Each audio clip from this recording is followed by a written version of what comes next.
As we're deconstructing, I want to encourage us to not just stay there, though, but to begin reconstructing. To ask that question, say, Lord, where are you? And then to hear that invitation of Jesus to him, to touch and to see that God is good, and then begin reconstructing.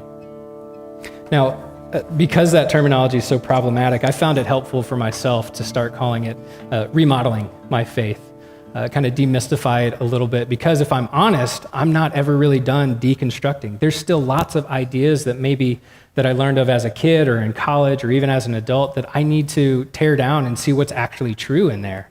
And so, like when you buy your forever home, maybe it is move-in ready like ours was. There's things that you see, like lists you start to make of, well, one day I'm going to get to this. Or, like in our reality, the kitchen sink broke after we were there for like a week or so.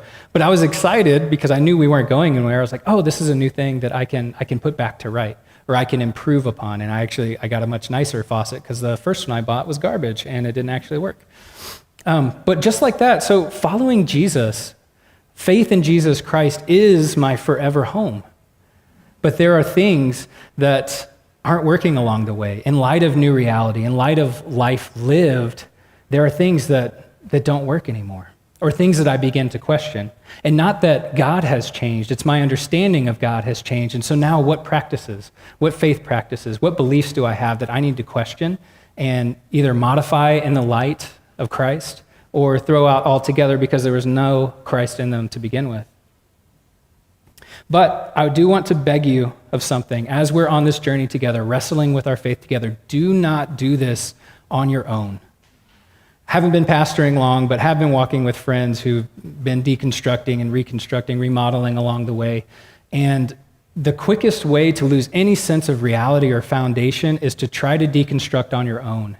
And this is a grace-filled community, and so don't feel like you have to step away, get everything all squared away, and then come back. That's not it. We're all working on this together. Because here in this community, love, we know, is our foundation. Love, it's a non-judgmental love, just like the love that God has for us. That's our foundation. So when we're working our faith out with fear and trembling, that foundation is love. And you will not be looked down upon. You will not be shunned. You will not, honestly, shock us with any questions that you have.